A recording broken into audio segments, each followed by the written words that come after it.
Why do blacks commit so much more crime than the percentage that they compose in the country? Well, one of the primary reasons is the pathologies of the inner city. And the primary among those pathologies is the breakdown of the Black family. You have 71% of Black children now being born out of wedlock. When Daniel Patrick Moynihan issued his prescient warning in 1965, saying that civil rights progress will come to a halt unless the breakdown of the Black family ends, because Black boys are not being socialized by their fathers. They're being raised by single mothers who were not able to do it. Moynihan thought we were at the end of any further civil rights progress and being able to expect further racial equality when the Black out of wedlock birth rate was 23%. Moynihan said this is a catastrophe. It is now 71%. But beyond just the family breakdown, you have a whole stigma against acting white, which is defined by making effort in school, by showing up to your class, by going to school, by taking your textbooks home to study. All of that is demeaned as acting white, and you have the glorification of gangster culture. So it's very bad. I mean, the country is being held hostage, Charlie, to Black dysfunction. Let's face it. I mean, nobody wants to say it, but we all see exactly right. Yes. This looting, the shoplifting, the fact that stores are closing down, it's all because of Black crime. And the stores, whether it's Walmart or CVS or Target, they would rather simply shut down and deprive their law-abiding customers of their prescription availability, of being able to shop for necessary first aid materials, than to arrest shoplifters and being accused by the ACLU of racism, because the mass majority of shoplifters and looters that they will arrest in a colorblind fashion are Black. And so we've all decided we're going to turn our eyes away from Black crime, put up with it, then actually enforce the law and have a disparate impact on Black criminals. That has to end, Charlie. Well, and we even subsidize it. We pay off looters after Floydapalooza. Major metropolitan cities were issuing tens of millions of dollars in I'm sorry payments for people that were arrested. Heather, an equally as concerning pathology that I want your comments on, why are so many whites, so many elite whites, with you call them woke or whatever you want, why are they the ones pushing this? Because this is what's so fascinating. This is not a Black-led movement. I mean, you have a couple of the, charlatans, formerly Jesse Jackson, Al Sharpton, Ta-Nehisi Coates, and Ibram X. Kendi and all that. But it seems as if that the intelligentsia that is really pushing this forward is disproportionately white. What is that all about?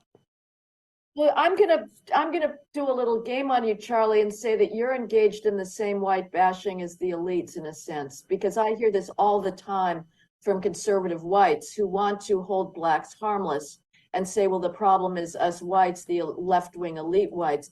I disagree.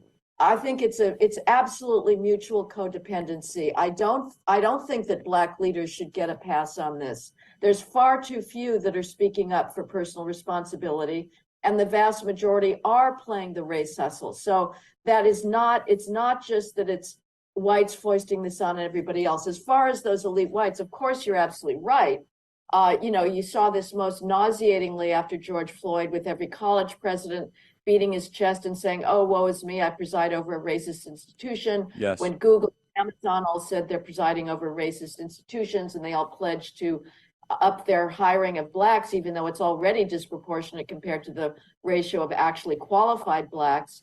And it's because of racial guilt. It's because of it was a long deferred awakening in America. We were a white supremacist country. We were a country that exercised white privilege in an extraordinarily brutal, callous, and cruel way. And that took far too long to end, but end it did. But these whites feel like their only moral legitimacy comes from bashing other whites and claiming to be still presiding or looking upon a racial injustice, and nobody better personifies this than Joe Biden. I was always appalled by the fact that conservative commentators were willing to play into this notion that he's a uniter. This was coming from the Wall Street Journal. It was coming from Daily Wire, Ben Shapiro, that, oh, what a wonderfully unifying inaugural speech he gave. No, he was bashing whites even in his inaugural speech, and he made that a theme that whites are still perennially racist. It's the stain on America's soul. It was a stain on our soul, but it is not now, Charlie. And as you say, the reality today is Black privilege.